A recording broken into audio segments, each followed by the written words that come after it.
thank you for having me in your lovely space today. You're very welcome. The cat wants to escape. Well, he doesn't. He wants to stay here, don't he, Des? If you wouldn't mind just telling the viewers sort of who you are, what you do. Yeah, so hello, I'm Danielle Sands. I'm a nurse, a therapist and a mentor. I went into nursing. I was a bit later in life, so 28. After a bit of a major life event of mine, which spurred, unfortunately, my partner became very unwell. As you know, committed suicide. It was one of those things that sadly at the time, if you'd have told me it'd have shaped my life for a positive, I would have gone sort of off. Yeah. I think anyone, that would be a natural reaction. Yeah, but actually, I'm not grateful it happened, but I'm very grateful you used it in the way that you have. Yes, yeah. It just spurred my curiosity as to why do people become unwell? Yeah. You know, why do... I think that whole thing is a testament to who you are as well, you know. And I think that should be a big inspiration for a lot of people. Yeah, I know you wouldn't feel like that. I struggle with that. Yeah, Thank you. No, you're welcome. I think having the advantage knowing you as a person, you know, I can say that with sort of whole heart. I love people. I grew up in hospitality. I was kind of born to serve. So I think there's some patterning in me that's like, it's my role, my destiny. I was going to say the same thing, funny enough. Yeah. My meaning and purpose to make people's day better. So like when I was younger, it was, you know, making sure they had the right drink or a nice birthday meal or a wedding. And and then after that life event, it was like, hold on a minute. How can I help people in a different way? How can I make people happier? Yeah, sure. It's quite a hard subject to tackle, isn't it? I mean, that's one of the questions I was going to ask you, funny enough, is that I would imagine that there's a lot of people out there in hospitality, like you say, as well as many other professions that may have a very similar ability to yourself. How would you advise people search for that inside themselves? I guess it's asking yourself kind of that question. Like I believe we're all here to serve. Yeah, sure. You know, I think we all have something to offer the world. But yeah, and I think if you have a burning ambition to make the world a better place, and you have enough love in your heart and enough patience. Yeah, sure. There's a couple of qualities you need. I mean, I originally went and worked in a secure unit, and at the time I was working in hospitality.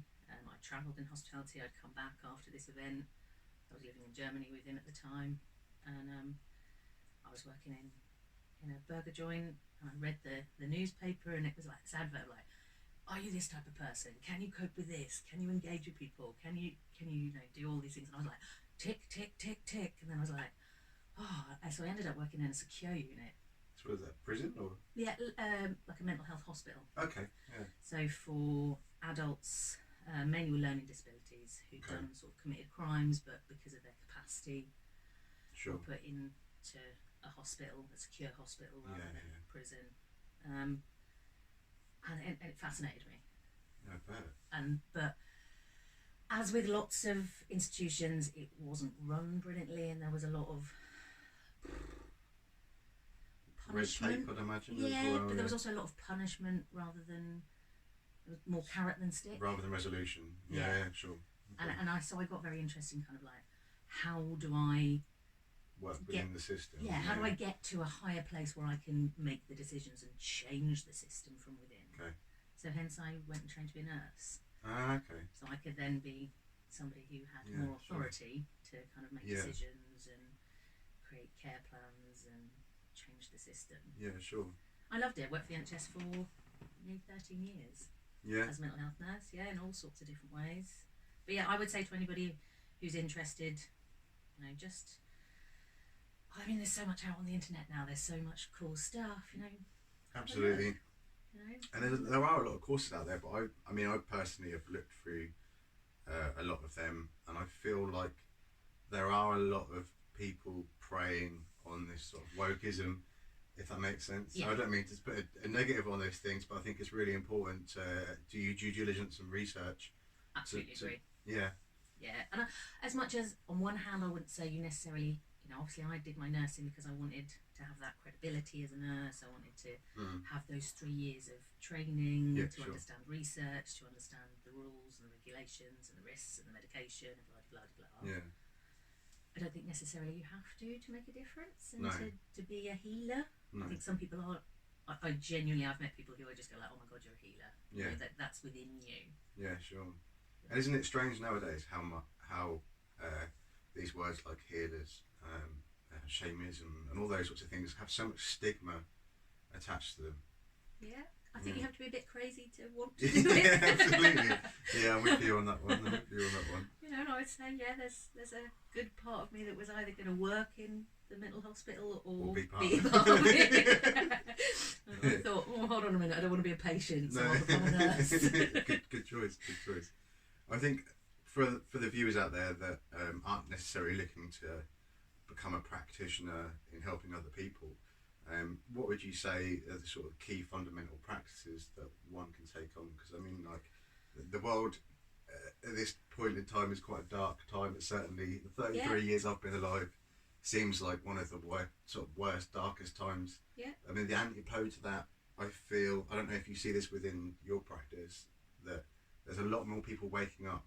Yeah, I would say, I'd say the opposite. I think we're an incredible part of our time. Sure. We're having more conversations about this stuff. Yeah. We're talking about energy, and we are energy. We're only energy, Yeah, sure. And my big belief is love and kindness. That's anybody who's ever worked with me knows that I bang on about love and kindness. Okay.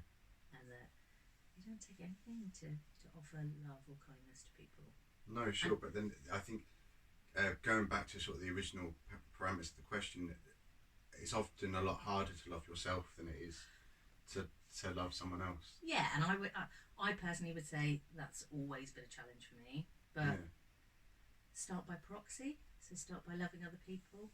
Okay, yeah. And you're the first person I've heard to say that, and I find that's quite an interesting take on that. To be fair, I think if you can't love yourself, then at least try to love another. Yeah. And so you're still practicing love at that point, yeah. Absolutely. Yeah. And we now know in regards to research that actually doing a kind deed creates all the good chemistry in your brain. We know that. Your serotonin more than anything. So me offering you kindness means I will get that serotonin anyway. Yeah. Even though I'm not doing it for myself. Regardless of whether you choose it or not. Yeah, sure, that makes perfect sense. So as much as I would say, of course you should learn to love yourself, but it's a practice. It's a daily practice for most people. Sure. And some of that's acceptance of going, even though I'm not perfect. So I do EFT, and that's one of the big ones. Even though I'm not perfect, I love and accept myself anyway. So where does that come from? Because I've done a session with you using EFT, and I found it really useful myself. How did you find that, and where does it sort of originate from? So actually, through my nursing, I was very fortunate to have a manager at the time who was forward thinking. Okay. And I was very interested in. I didn't want to look at it from an illness point of view. I wanted to look at it. What strength have people got? What greatness have people got? How can we pull that out? And so I did a lot of the kind of CBTs and DBT type stuff, and none of that. It was focusing on the problem. So I went and did a day course for NLP, neuro-linguistic programming, and I just fell in love with it. It was just like, oh my god, we can control our own minds. Why are we not teaching this? And got the opportunity to go and do my practitioner, and then I loved it. So I then went and did my masters. Whilst I was on that course with Kath Temple, she taught us a little bit of EFT. She was like, I've got this new energy therapy. It's a psychosensory energy therapy. And she's like, it's really cool. I've just learnt it. I'm going to show you guys a bit of it. I was just like, oh my god, I need to do this next. And it was just like, actually, in fact, going back to my original trauma, she asked somebody to be like a guinea pig. Yeah. To try it on. So she was like, and I was like, I've got trauma. Recode mine, please. I'm always up for free therapy. So she recoded. I had the vision of my partner coming at me with a knife. He thought I was a secret agent, and that he needed to kill me to save the world or whatever. He'd become quite psychotic. Well, that happened? Or, Yeah. Okay. Yeah, so that As in happened. you were reimagining that at the time? I had a trauma, so I had flashbacks Oh, I of see. seeing Sorry, yeah. this knife coming towards me. Yeah, of course. And I would become very... As much as I knew it wasn't really happening, my brain didn't. So my brain kept Well, at that point, you're reprocessing the emotion that you'd subdued at that point, presumably. You're reprocessing. So I still had it. So she was like, is there anything that you feel an energy about? So is there any kind of memory that you have that scales... They use a 0 to 10 SUD scale. Okay. So is there anything that's higher than a 6? If you think about it, that you feel it in your body. I was like, okay. Yeah. Yeah, sure. Yeah, I could get that to a 10. Yeah. If I try really hard. Yeah, no worries, like that. And she did the whole process with me. It took about, I think she did about 20 minutes. Mm-hmm. And I no longer can't get that visual image up. Wow. Just it is gone. That's incredible. Yeah. So although I know it happened, yeah, sure, I don't get that pop into my head. Yeah, sure. I don't get that flashback. That's and obviously I then had to do exceptional. lots of other work, kind of managing guilt and shame. And Yeah, sure. But various you're other able to bits. process that when you then haven't got the initial sort of hit in the face of that that emotion from that memory. And obviously that would transpire to amazing results. Imagine with people from coming out of war zones and Exactly, yeah. So EFT is used quite a lot for PTSD and trauma because it recodes. What it does is it kind of accesses the memory and then allows the brain to kind of calm down and recode it. So kind of release it. That makes perfect sense. So, so havening is also one of the ones that does similar. So havening is the stroke thing. Okay. Well, the cat was going to have a good one. So. Yeah. Do you want to haven on the cat? You're not traumatised, are you, though? No. And it's very quick, really soothing. Yeah. And the great thing is, it's all... Because when I first started doing it, people were like, oh, load of woo-woo. Well, I think that's quite a common response to any kind of energy work, particularly, often people don't realise how much, even something like a point or a stare, how much the energy implication these things have. But these are normal everyday things that you don't even think about, and yet you start putting into a practice to do someone good, and there's that stigma that I presume that we've been conditioned or taught from our parents, whether that's media, parents, whatever, to naturally sort of switch off to these things and even dismiss them. Do you find that a struggle within your practice at all? Or do you find people are quite willing to give in to any sort of help? Depends. Yeah. I've had mixed. I think probably the biggest shifts I've had quite often are with men. Yeah. Who've come in and gone, I'm not saying I love myself or I'm not doing some stupid tappy thing. And then the great thing is now is EFT and havening are so heavily researched and we have the full scientific explanation as to why it works. Okay. That I can go, okay, let me explain it. Perfect. And then go, do you know what? Suspend your disbelief for a moment. Yeah, sure. Let's have a go. Yeah, Let's start with something. What's the worst that can happen? You're in here. Nobody can see you. Yeah, sure. Yeah, you might feel a bit silly, but if it works, what if? I mean, feeling silly, there's nothing wrong with that, is there? No, I love it. No. But then I'm weird, so. If you could send me the links to the EFT and what was the other one you said? Havening. Havening. What I'll do is I'll put that in the description, guys, so you can have a look for the research yourself, and potentially anyone nearby that might be able to help you with that. One thing that I've read, generally I don't read fiction books. I generally read self-help. Of course, what I always have done. Yeah. The two best rituals that I practice pretty much, at least every other day, would be one was from a book called Becoming Magic by Genevieve Davis. I'll stick a link in the description as well. Yeah. Which was just 10 things you appreciate every day, and actually feeling that appreciation. Just a quick list, takes you 5 minutes in the morning, and all of a sudden, you know, your perspective has changed instantly, straight Absolutely. away. Great Again, way to start the day. There's loads and loads of scientific evidence again about how that brain change, gratitude, is a wonderful energy. Yeah. Yeah. I do it every morning, and I teach my clients to do it. You know, when you wake up in the morning and you open your eyes, go like, I've got eyes that can see. Oh, hold on a minute, I've got ears that can hear. It's amazing how much you take for granted until you actually start doing this practice, isn't it? Even just the ability to wake up in a dry space. Yeah. Even if you're not warm, which most people this winter are going to be quite cold, right? Yeah. But if you're dry, that's a massive start. And I think, you know, unless you're privileged enough to come from a family that enjoys camping, for example, people don't really appreciate how crap it is when you're cold and wet. But it's the same with anything. You don't know what you have until you've lost it. No, of course, yeah. You know, the same when people pass and we go like, oh my God, you know, I didn't know how much I cared about the person or needed it, or the things they did for me, or, you know, when you had money and then you lose it. Sure. Or, yeah.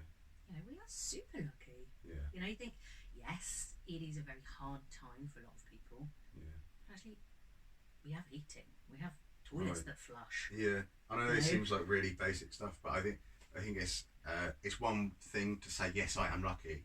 It's another thing to actually sit down and vibrate with the act of being grateful for these individual things.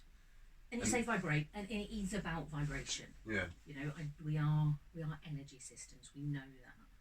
We are made up of atoms. We resonate energy. I mean, the heart resonates a kind of electromagnetic kind of field of, I think it's like meters. Yeah. Out of our body. You know, yeah. That's proven. That's not woo woo. No. Yeah. Absolutely. You know, so we affect and affect and infect. Each other. Of course, even just sitting in each other's space, even if we weren't to connect, communicating with a body language or speaking, we're still within each other's fields, right? Yeah, absolutely. And that, you know, that's just, you know, you think of being in a crowd, you know, it's, people don't even think about these things most of the time, do they? But I think, like I said earlier, I think a lot of people are waking up to these things. There's so many dots to connect, but they're quite, all the information is there, I feel. Yeah, there's loads and loads out there. I mean, there's lots of different people who I would say are my mentors that I listen to, you know, Wayne Dyer, Abraham Hicks, you know, Alan Watts, you know, loads of different people who I just go like, oh, you get it. Yeah, sure. Teach me more. Yeah. You know, and get in that vibration of love and kindness, of gratitude, of, you know, energize one another, you know, send people love and kindness, you know. And what I find quite interesting as well is whilst very rarely do these people sort of have conflicting opinions, yet their perspective for which they view that lens is so unique, and the way that that's communicated as well, you know. Well, we're all unique. Well, of course. Yeah, that's the great thing. Of course, but it's not like there's a curriculum of self-care, do you know what I mean? No. It's not like one would learn English, that there's a set way to do so. Self-care is so adaptable, I guess. There's the bonus of that, you know, and there's not really one place to start, right? No, I think it's very much by being self-aware. Yeah. Know? I am somebody who's on that spectrum of, I need to plug in. Sure. To feel good. Yeah. So I get charged up by dancing and singing and eating and laughing and joking, being around people. Whereas, like, for instance, my best friend is the opposite. So when she's feeling a little bit discombobulated or unwell or unsure, she has to go and sit somewhere dark and quiet. Yeah, can't say her in by any chance. Yes, I think she might be. Yeah, she has to down-regulate. I have to up-regulate. Yeah, sure. And I think kind of even understanding that about yourself, kind of really going in and going, what works for me? Yeah, no, I mean, I think I've been all of those things. One thing I've definitely noticed as I'm getting older, like how much those things change. Yeah, we go through stages. Yeah. You know, if you look at sort of Maslow talks about that kind of sort of self-actualization and the four kind of pillars of life. Yeah. You know, to begin with, we're the athlete. You know, we're proving ourselves. We're wanting to be strong and achieve and gain stuff. You know, and we go through those different stages of life until the point where, you know, you get to the final bit where you're the spiritual. Yeah, wow. Whatever that That's is. something to aim for, eh? Yeah, I'm not there. Well, I don't think anyone ever is, are they? I think that's a common misconception of the Enlightenment that, I mean, I may well be wrong, but I you know, you're never fully healed, are you? You know, there's always something to work through, and there's, you know, I think the more sort of layers you peel back, the more you realise there are to peel back. You know. Oh, I think growth is Of course. is infinity, isn't it? Yeah, sure. There's always more to learn. There's always, you know, we can get better and better in a little bit each and every day, and if we're doing that, we're doing it right. Yeah, brilliant. Well, thank you so much for your time today. And where can the viewers find you if they want to get in contact with you? Yeah, so I can give you my website. I'll add that on. Yeah, perfect. I'll put that in the description as well. Thank you. Yeah, you're very welcome. It's been lovely. I send you all love and kindness and love and light, and wish you all well. Thank you for your time. Take care. Thank you so much for listening, guys. Don't forget to hit the like and subscribe button, as algorithms really help us out, as all 20% of all profits go to charity. So I really, really appreciate your support. Don't forget to check out the rest of the series. All right, guys. Thanks for listening.